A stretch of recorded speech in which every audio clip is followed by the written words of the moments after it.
देश के विदेश मंत्री जो खुद एक करियर डिप्लोमेट रहे हैं, उनकी ये टिप्पणी कि चीन हमसे ज्यादा बड़ी अर्थव्यवस्था है, हम उसका मुकाबला नहीं कर सकते, अपने आप में पूरे देश को ग्लानि से भर देता है। पूरे विश्व के सामने देश का विदेश मंत्री इस तरह की टिप्पणी करे, उससे पहले देश का प्रधानमंत्री क्लीन चिट दे दे चीन को, तो हम अब प्रधानमंत्री जी आप ही की भाषा में आपसे पूछना चाहते हैं, चीन के सामने भारत को कमजोर दिखाने की सुपारी किसने दी है, किसने ली है?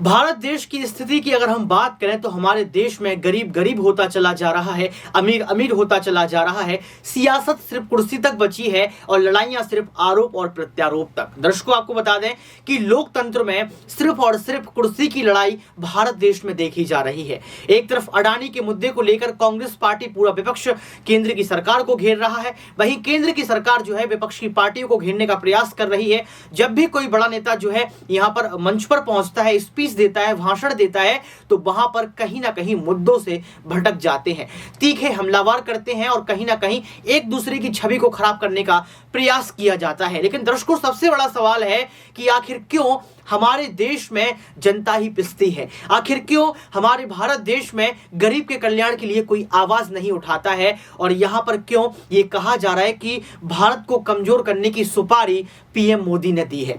नमस्कार, आपके साथ मैं हूं ऋतिक सविता। स्वागत है आपका SPN9 न्यूज में। दर्शकों, आपको बता दें कि पवन खेरा एक बार फिर सुर्खियों में है। पवन खेरा ने यहां पर फिर से खुलासा कर दिया है और कौन सी सुपारी की यहां पर बात कर रहे हैं पवन खेरा, आप खुद सुनिए।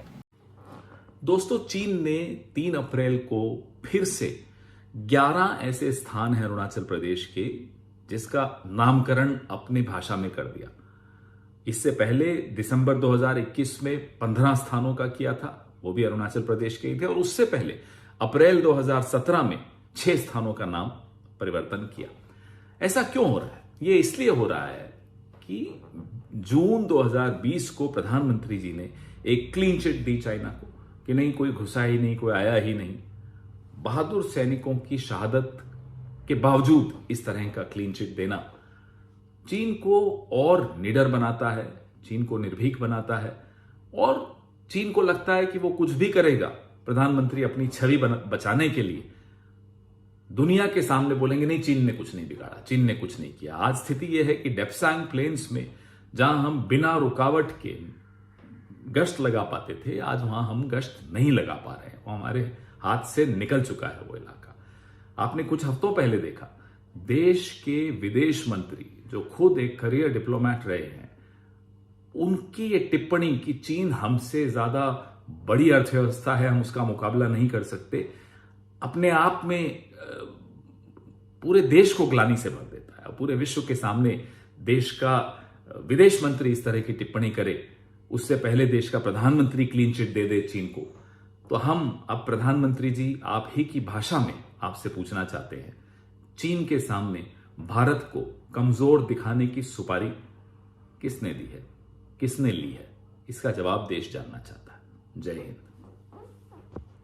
तो सुना आपने इस वीडियो को सुनने के बाद आपको पता लग गया होगा कि किस तरीके से पवन खेरा गुस्से में है और चाइना के सामने भारत को कमजोर की दिखाने वाली सुपारी की बात करते हैं। और सच में ये अगर हम लोग यहाँ पर देखें तो जब चाइना का मुद्दा आता है, जब बांग्लादेश का मुद्दा आता है, जब अडानी का मुद्दा आता है, तो इसका जवाब भी जो है बीजेपी सरकार नहीं दे पाती है। इन बातों को छोड़िए, इसके साथ साथ महंगाई के मुद्दे पर भी कोई जवाब नहीं है, गरीबी के मुद्दे पर कोई जवाब नहीं है, और साथ में जो सबसे बड़ा मुद्दा है युवाओं के रोजगार को लेकर, उसके के लिए भी कोई जवाब नहीं है। 3-3, 4-4 साल निकल जाती हैं, वैकेंसी नहीं आती हैं। चाइना के मुद्दे का क्या जवाब देंगे जब युवाओं के लिए जवाब नहीं दे पा रहे हैं हमारे बीजेपी पार्टी के नेता?